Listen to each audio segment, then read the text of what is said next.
Occupational health and safety management system क्या होता है। नमस्कार दोस्तों, मेरा नाम नीरज और एक बार फिर से स्वागत है आपका मेरे YouTube चैनल पर। दोस्तों, आज की इस वीडियो में हम लोग बात करेंगे occupational health and safety management system क्या होता है, इसकी क्या रिक्वायरमेंट्स होती हैं और अपने बिजनेस के अंदर हम किस प्रकार इस स्टैंडर्ड को इम्प्लीमेंट कर सकते हैं। तो आइए शुरू करते हैं।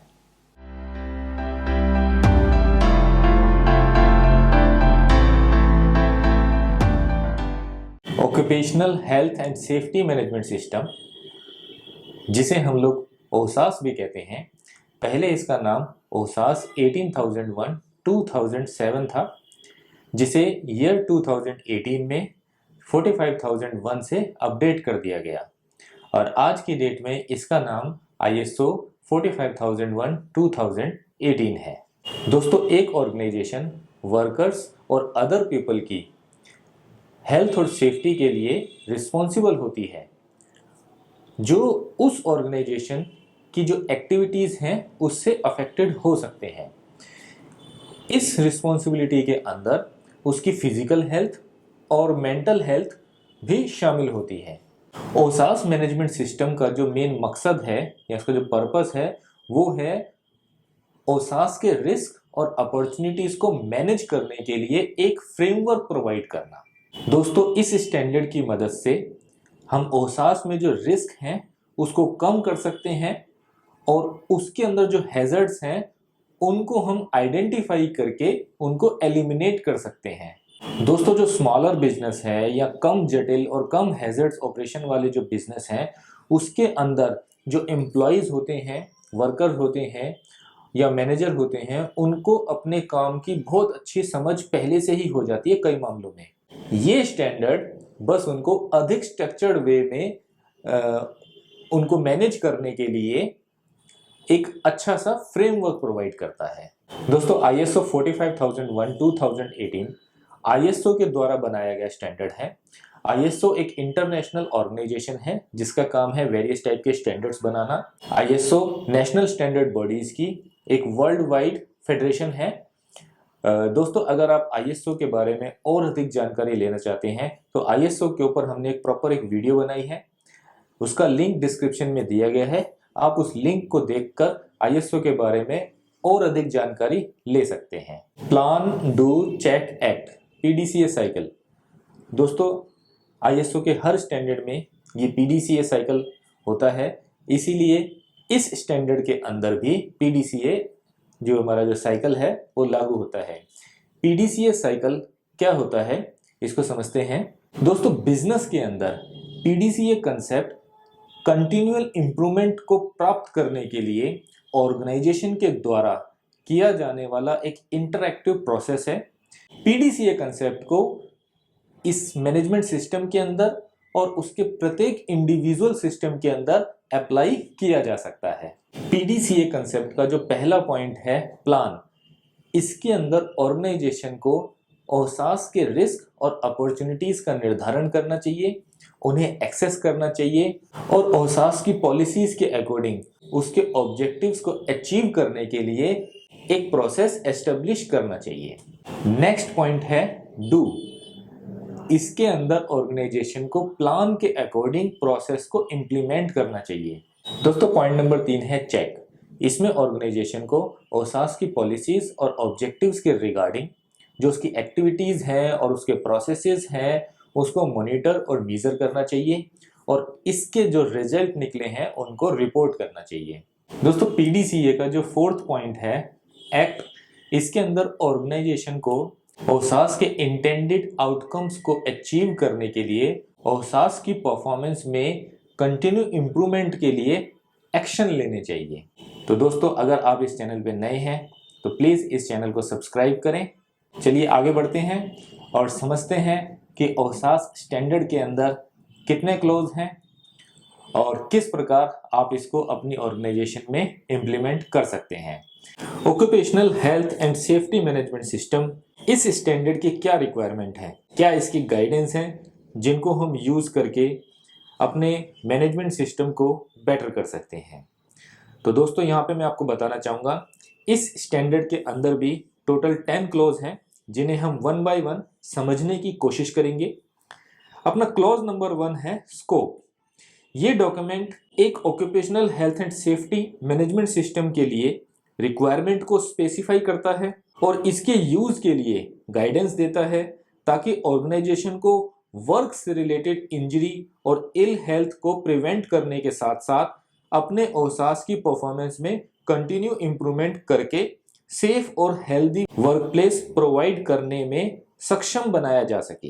ये डॉक्यूमेंट किसी भी ऑर्गेनाइजेशन पर अप्लाई हो सकता है जो औसास मैनेजमेंट सिस्टम को इम्प्रूव करना चाहती हो, हैजर्ड को एलिमिनेट करना चाहती हो, जो औसास के रिस्क को कम करना चाहती हो, जो औसास की अपॉर्चुनिटीज का एडवांटेज लेना चाहती हो। इसका जो नेक्स्ट क्लॉज है, क्लॉज नंबर 2, नॉर्मेटिव रेफरेंसेस। दोस्तों, जैसा कि ये एक नया स्टैंडर्ड है तो इसके अंदर कोई भी नॉर्मेटिव रेफरेंसेस नहीं है। अपना जो क्लॉज नंबर 3 है उसके अंदर टर्म्स और डेफिनेशंस को डिफाइन किया गया है। इस स्टैंडर्ड के अंदर बहुत सारे टेक्निकल वर्ड्स हैं जिनका हम लोग यूज करते हैं, उनका क्या मतलब है, उनकी क्या डेफिनेशन है, वही इस स्टैंडर्ड में डिफाइन की गई है। दोस्तों, जो मेन क्लॉज है इस स्टैंडर्ड का वो है clause number 4, context of the organisation, जिसके अंदर क्लॉज नंबर 4.1 है understanding the organisation and its context. इस क्लॉज के अकॉर्डिंग ऑर्गेनाइजेशन को उन सभी एक्सटर्नल और इंटरनल इश्यूज का निर्धारण करना चाहिए जो उसके पर्पस से रिलेटेड हैं और जो इसकी औसास मैनेजमेंट सिस्टम के अकॉर्डिंग इच्छित परिणाम प्राप्त करने की क्षमता को प्रभावित कर सकते हैं। नेक्स्ट क्लॉज है क्लॉज नंबर 4.2। ऑर्गेनाइजेशन को इस क्लॉज के according understanding the need and expectations of worker and their interested parties को समझना होता है। इसमें ऑर्गेनाइजेशन को यह निर्धारित करना चाहिए कि वर्कर के अलावा औसास के रिलेटेड कौन कौन सी ऐसी इंटरेस्टेड पार्टीज हैं और उनकी क्या क्या नीड और एक्सेप्टेशंस हैं और उनकी क्या क्या लीगल रिक्वायरमेंट्स हैं। यह सारा इसी क्लॉज के अंदर समझा जाता है। नेक्स्ट क्लॉज है clause number 4.3, determining the scope of the OHSAS management system. इस क्लॉज के अकॉर्डिंग ऑर्गेनाइजेशन को औसास मैनेजमेंट सिस्टम के अकॉर्डिंग उसका स्कोप डिफाइन करना चाहिए। स्कोप डिफाइन करने के लिए ऑर्गेनाइजेशन को बहुत सारी बातों पे ध्यान देना होता है। इसके लिए ऑर्गेनाइजेशन को ये समझना है कि एक्सटर्नल और इंटरनल इश्यूज क्या क्या हो सकते हैं। ऑर्गेनाइजेशन के वर्क रिलेटेड एक्टिविटीज के बारे में भी उसको ध्यान देना होता है और औसास मैनेजमेंट सिस्टम में इंक्लूड एक्टिविटीज, प्रोडक्ट और सर्विसेज के बारे में, और ये स्कोप डॉक्यूमेंटेड इंफॉर्मेशन में अवेलेबल भी होना चाहिए। दोस्तों, नेक्स्ट क्लॉज है क्लॉज नंबर 4.4, औसास मैनेजमेंट सिस्टम। इसमें ऑर्गेनाइजेशन को इस डॉक्यूमेंट की रिक्वायरमेंट के अकॉर्डिंग ऑर्गेनाइजेशन को एस्टेब्लिश, इंप्लीमेंट, मेंटेन और कंटिन्यू इंप्रूवमेंट करना चाहिए। क्लॉज नंबर 5 है लीडरशिप एंड वर्कर पार्टिसिपेशन। इसके अंदर जो 5.1 है लीडरशिप एंड कमिटमेंट।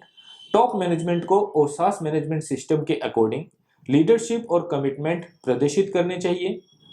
इसके लिए ऑर्गेनाइजेशन को काम से रिलेटेड और चोट और बीमारी की रोकथाम के लिए रिस्पॉन्सिबिलिटीज और अकाउंटेबिलिटी लेनी चाहिए। साथ ही सुरक्षित और स्वस्थ वर्क स्पेस प्रोवाइड करना चाहिए। औसास पॉलिसीज और उससे रिलेटेड औसास ऑब्जेक्टिव एस्टेब्लिश करने चाहिए। औसास को एस्टेब्लिश, इंप्लीमेंट, मेंटेन और इम्प्रूव करने के लिए जरूरी रिसोर्सेज भी प्रोवाइड करने चाहिए।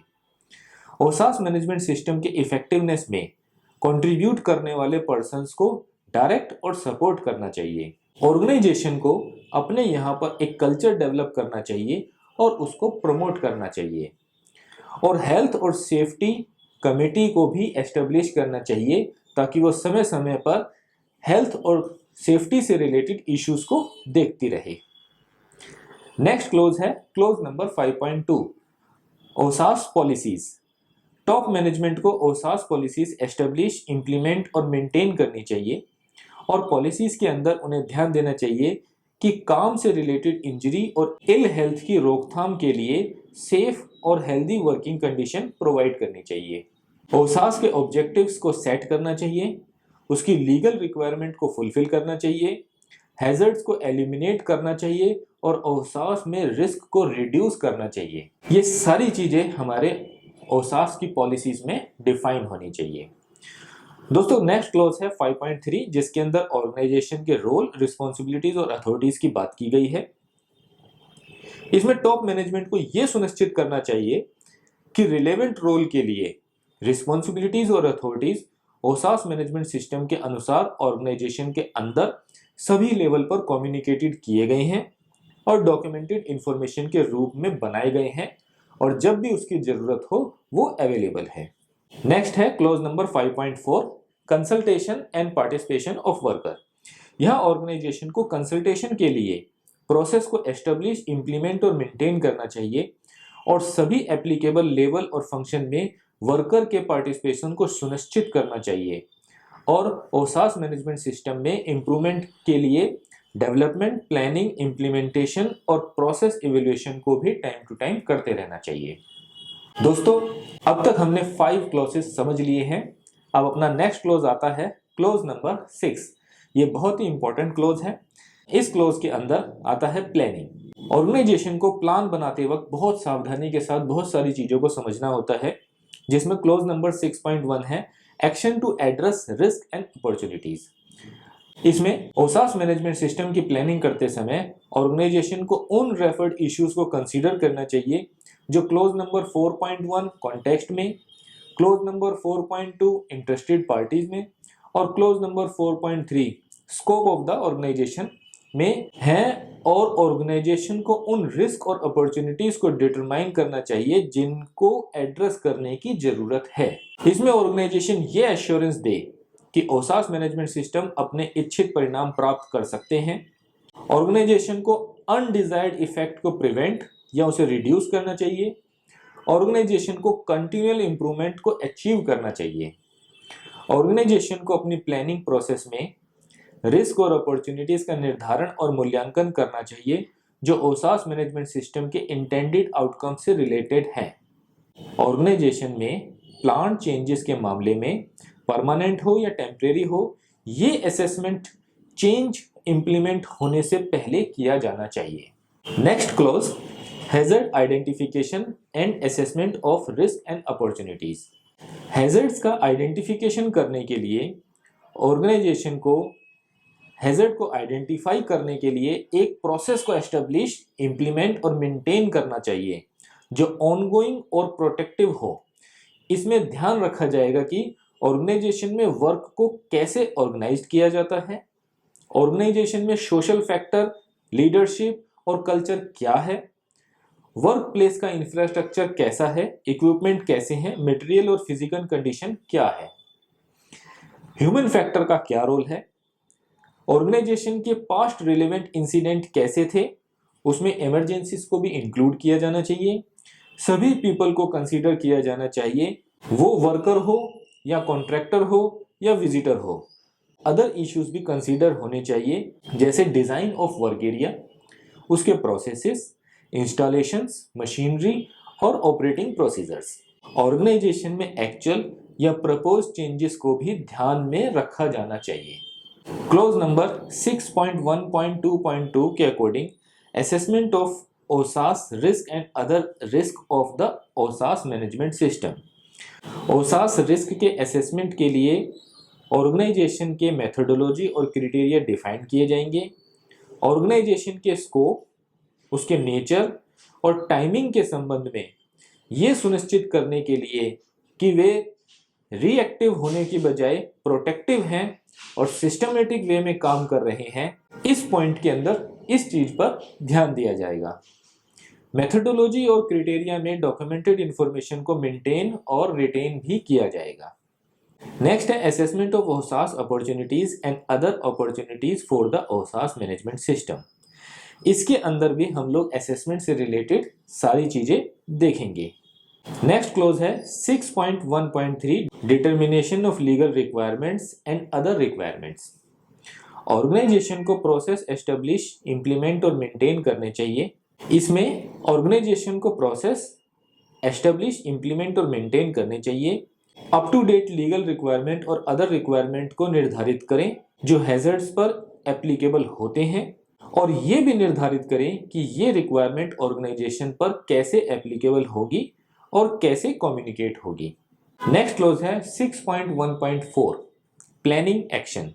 इसमें ऑर्गेनाइजेशन को प्लान करना चाहिए कि रिस्क एंड अपॉर्चुनिटीज पर कैसे एक्शन लेना है, लीगल रिक्वायरमेंट पर कैसे एक्शन लेना चाहिए और इमरजेंसी सिचुएशन होने पर कैसे उसको रिस्पॉन्ड करना चाहिए और एक्शन के इफेक्टिवनेस को कैसे इवेल्युएट हम लोग कर सकते हैं।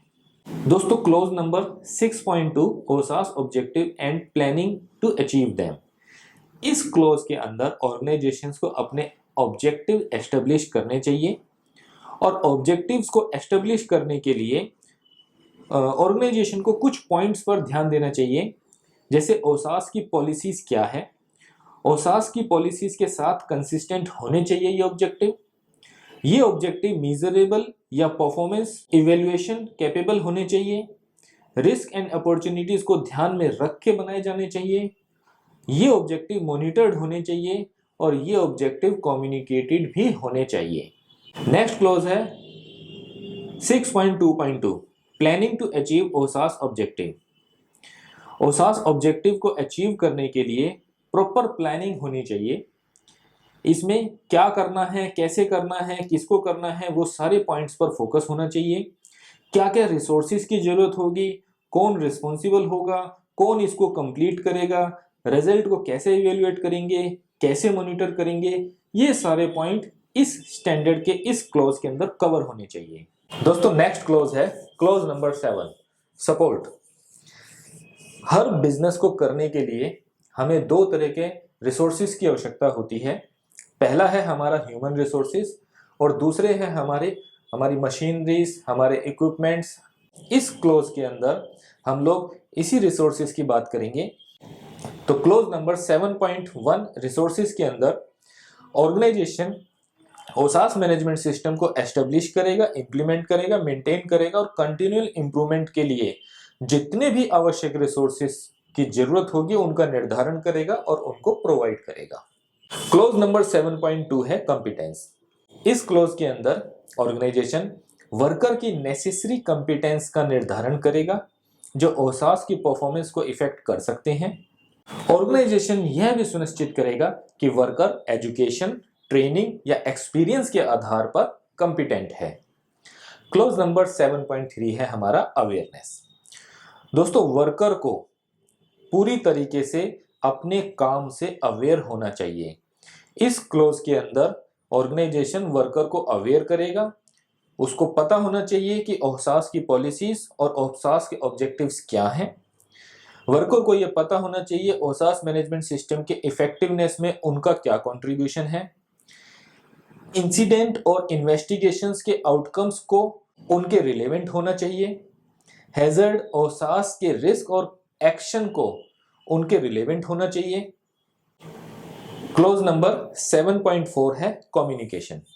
दोस्तों इसके अंदर ऑर्गेनाइजेशन इंटरनल और एक्सटर्नल कम्युनिकेशन के लिए जरूरी प्रोसेसेस को एस्टेब्लिश, इंप्लीमेंट और मेंटेन करेगा और जो ओसास मैनेजमेंट सिस्टम के रिलेवेंट हों। क्लॉज नंबर 7.4.2 के अंदर इंटरनल कम्युनिकेशन की हम लोग बात करते हैं। इसमें ऑर्गेनाइजेशन यह सुनिश्चित करेगा कि ऑर्गेनाइजेशन के हर लेवल और फंक्शन में ओसास मैनेजमेंट सिस्टम से रिलेवेंट इंफॉर्मेशन को इंटरनली कम्युनिकेट किया गया है और यह सुनिश्चित करने की इसका कम्युनिकेशन प्रोसेस वर्कर को कंटिन्यूअल इंप्रूवमेंट में कंट्रीब्यूट करने में सक्षम बनाया गया है। क्लॉज नंबर 4.3 है एक्सटर्नल कम्युनिकेशन।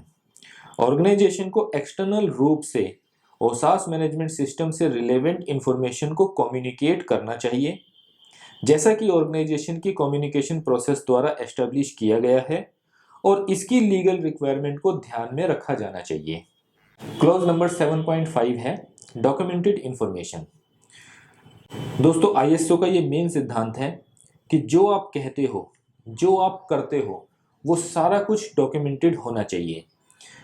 उसकी डॉक्यूमेंटेड इंफॉर्मेशन ऑर्गेनाइजेशन में अवेलेबल होनी चाहिए। तो इस स्टैंडर्ड के अंदर ये ओसास मैनेजमेंट सिस्टम की इफेक्टिवनेस के लिए ऑर्गेनाइजेशन के द्वारा डॉक्यूमेंटेड इंफॉर्मेशन को निर्धारित किया जाएगा। डॉक्यूमेंट को क्रिएट करते समय और अपडेट करते समय ऑर्गेनाइजेशन को कुछ पॉइंट पे ध्यान देना है जो 7.5.2 में बताए गए हैं। इसकी डॉक्यूमेंटेड इंफॉर्मेशन को क्रिएट और अपडेट करते समय ऑर्गेनाइजेशन ध्यान देगी कि डॉक्यूमेंट की आइडेंटिफिकेशन और डिस्क्रिप्शन के बारे में, जैसे कि उसका टाइटल क्या है, डेट क्या है, ऑथर कौन है, रेफरेंस नंबर क्या है, एटसेट्रा। डॉक्यूमेंट के फॉर्मेट बनाते वक्त भी उस पर ध्यान दिया जाएगा कि इसकी लैंग्वेज क्या है, इसका सॉफ्टवेयर वर्जन क्या है, इसकी ग्राफिक्स क्या है, और इसका मीडिया के बारे में, जैसे उसका पेपर क्या है, इलेक्ट्रॉनिक है या पेपर मीडिया है। इसकी सूटेबिलिटी और एडिक्वेसी के लिए डॉक्यूमेंट को रिव्यू और अप्रूव करना भी इसी प्रोसेस का हिस्सा है। Clause number 7.5.3 control of documented information. दोस्तों, जो भी डॉक्यूमेंट है वो कंट्रोल्ड होने चाहिए। इसके लिए ओसास मैनेजमेंट सिस्टम डॉक्यूमेंटेड इंफॉर्मेशन को कंट्रोल करेगा। जहां इसकी जरूरत हो या जहां ये रिलेवेंट हो वहां पर इसको अवेलेबल भी कराया जाएगा। और सबसे बड़ी बात, ये सारे डॉक्यूमेंट आपके प्रोटेक्टेड होने चाहिए। दोस्तों, नेक्स्ट क्लॉज है क्लॉज नंबर 8 ऑपरेशन।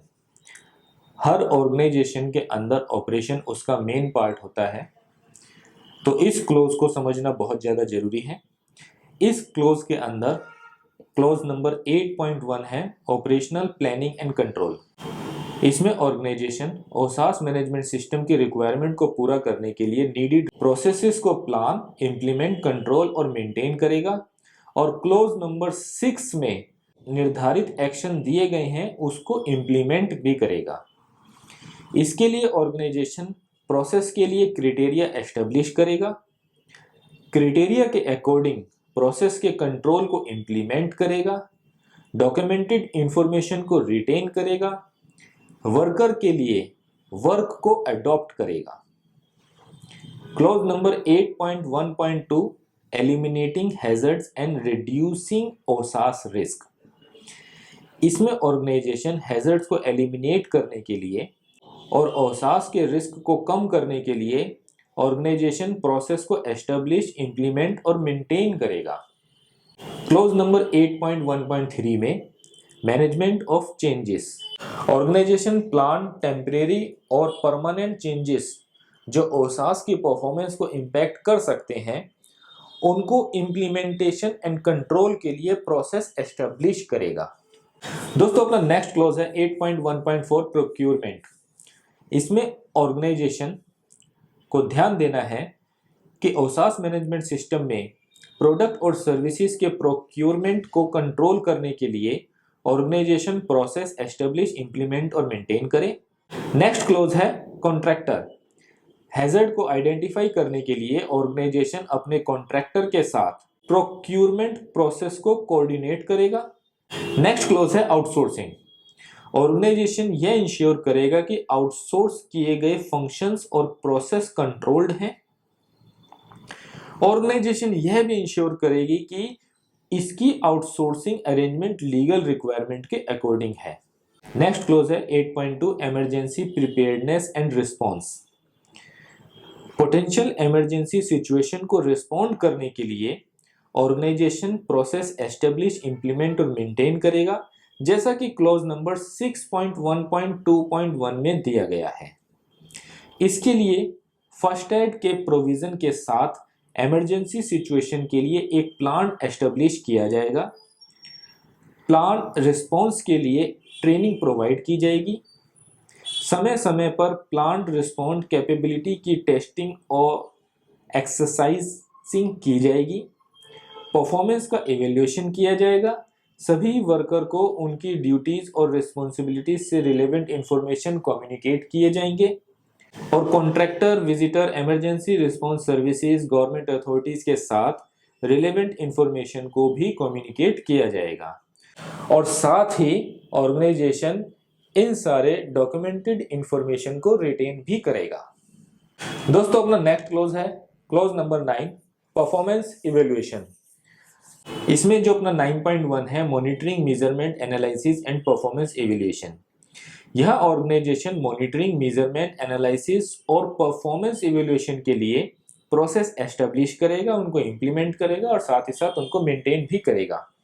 ऑर्गेनाइजेशन यह निर्धारित करेगा कि क्या मॉनिटर्ड और मेजरमेंट करने की जरूरत है। मॉनिटरिंग, मेजरमेंट, एनालिसिस और परफॉर्मेंस इवैल्यूएशन के लिए क्या मेथड होगा जो वैलिड रिजल्ट इंश्योर कर सके। ओसास की परफॉर्मेंस के इवैल्यूएशन के लिए क्या क्राइटेरिया होना चाहिए। मॉनिटरिंग एंड मेजरिंग कब परफॉर्म किए जाएंगे। मॉनिटरिंग एंड मेजरमेंट के रिजल्ट कब एनालाइज, इवैल्यूएट और कम्युनिकेट किए जाएंगे। क्लॉज नंबर 9.2 हमें बोलता है इवैल्यूएशन ऑफ कंप्लायंस। यहाँ पर ऑर्गेनाइजेशन लीगल रिक्वायरमेंट के साथ साथ कंप्लायंस को इवैल्यूएट करने के लिए ऑर्गेनाइजेशन प्रोसेस एस्टेब्लिश, इम्प्लीमेंट और मेंटेन करेगी। दोस्तों नेक्स्ट क्लॉज है क्लॉज नंबर 9.2। ये बहुत ही इंपॉर्टेंट क्लॉज है क्योंकि हम जो भी काम करते हैं हमें ये चेक करना जरूरी है क्या वो सही हो रहा है। इसके लिए क्लॉज नंबर 9.2 है इंटरनल ऑडिट। हमें खुद अपने सिस्टम को चेक करने के लिए इंटरनल ऑडिट की जरूरत पड़ती है। ऑर्गेनाइजेशन इस बारे में इंफॉर्मेशन प्रोवाइड करने के लिए प्लान्ड इंटरवल पर इंटरनल ऑडिट करेगा कि क्या ओसास मैनेजमेंट सिस्टम सही काम कर रहा है या नहीं। नेक्स्ट क्लॉज है इंटरनल ऑडिट प्रोग्राम। इसके लिए organisation frequency, method, responsibilities, consultation, planning requirement और रिपोर्टिंग का ध्यान रखते हुए ऑडिट प्रोग्राम का प्लान बनाएगी। ऑडिट का क्राइटेरिया और स्कोप डिफाइन किए जाएंगे। ऑडिटर का सिलेक्शन किया जाएगा। ऑडिट के रिजल्ट की रिपोर्ट रिलेवेंट मैनेजमेंट को सौंपी जाएगी और नॉन कन्फर्मिटीज पर एक्शन लिया जाएगा।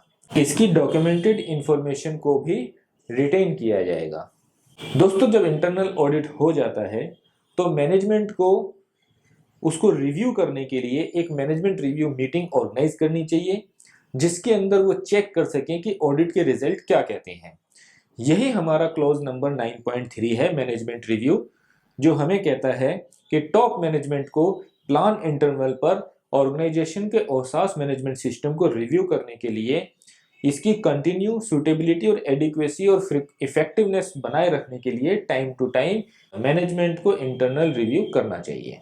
मैनेजमेंट रिव्यू के दौरान ऑर्गेनाइजेशन में मैनेजमेंट को कुछ पॉइंट्स पर गौर करना चाहिए, जैसे प्रीवियस मैनेजमेंट रिव्यू का क्या स्टेटस है, एक्सटर्नल और इंटरनल इश्यूज में क्या चेंजेस हुए हैं, इंटरेस्टेड पार्टीज की क्या नीड और एक्सेप्टेशंस हैं, क्या क्या रिस्क और अपॉर्चुनिटीज हैं, ओसास की पॉलिसीज और ओसास के ऑब्जेक्टिव्स को किस हद तक प्राप्त किया गया है, नॉन कन्फर्मिटीज, करेक्टिव एक्शन और कंटिन्यूअल इंप्रूवमेंट को इवेल्युएट कैसे किया गया है, मॉनिटरिंग और मेजरमेंट के रिजल्ट इवेल्युएट करे गए हैं या नहीं, लीगल रिक्वायरमेंट के अकॉर्डिंग रिजल्ट को इवेल्युएट किया गया है, ऑडिट के रिजल्ट को इवेल्युएट किया गया है, वर्कर के पार्टिसिपेशन पर ध्यान दिया गया है, उसको भी इवेल्युएट किया गया है, इफेक्टिव ओसास के लिए रिसोर्सेज को भी इवेल्युएट किया गया है और इंटरेस्टेड पार्टीज के साथ कम्युनिकेशन कैसा है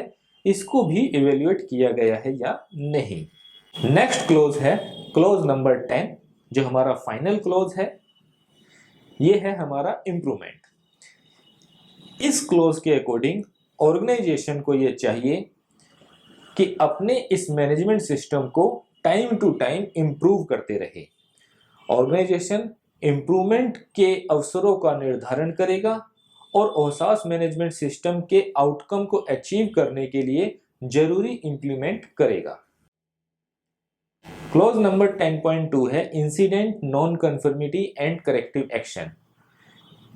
ऑर्गेनाइजेशन को यह चाहिए कि किसी भी प्रकार का कोई इंसिडेंट होने पर या काम के अंदर कोई भी नॉन कन्फर्मिटी आने पर उसके ऊपर करेक्टिव एक्शन लिया जाए और उस नॉन कन्फर्मिटी को जल्द से जल्द खत्म किया जाए और साथ में ये भी कोशिश करी जाए कि वो नॉन कन्फर्मिटी दोबारा ना आए। इसके लिए इंसिडेंट और नॉन कन्फर्मिटीज को निर्धारित करने और मैनेज करने के लिए ऑर्गेनाइजेशन को एक प्रोसेस को एस्टेब्लिश, इम्प्लीमेंट और मेंटेन करना चाहिए। इसके लिए ऑर्गेनाइजेशन को ध्यान देना चाहिए कि इंसिडेंट या नॉन कन्फर्मिटी पर रिएक्ट करे और इसे कंट्रोल करने के लिए ठीक से एक्शन ले, कॉन्सिक्वेंसेस से डील करे। वर्कर की इन्वॉल्वमेंट का इवेल्युएट करे, नॉन कन्फर्मिटीज के रूट कॉज को एलिमिनेट करने के लिए करेक्टिव एक्शन ले, और ये गलती दोबारा ना हो तो उस पर प्रिवेंटिव एक्शन भी अगर ले ले तो ज़्यादा अच्छी बात है। ओसास के रिस्क के एग्जिस्टिंग असेसमेंट को रिव्यू करे, न्यू या चेंज हैजर्ड से रिलेटेड ओसास के रिस्क को एसेस करें, करेक्टिव एक्शन की इफेक्टिवनेस को भी रिव्यू करें, और साथ ही यदि जरूरी हो तो ओसास मैनेजमेंट सिस्टम को चेंज भी कर सकते हैं। Clause number 10.3 continual improvement. Organisation OHSAS की सूटेबिलिटी, एडिक्वेसी और इफेक्टिवनेस में कंटिन्यूअल इंप्रूवमेंट करने के लिए कुछ पॉइंट्स पर ध्यान देगा। ओसास की परफॉर्मेंस को कैसे एनहेंस करना है, एक ऐसा कल्चर ऑर्गेनाइजेशन के अंदर बनाया जाए और उसको प्रमोट किया जाए जो ओसास मैनेजमेंट सिस्टम को सपोर्ट करता हो।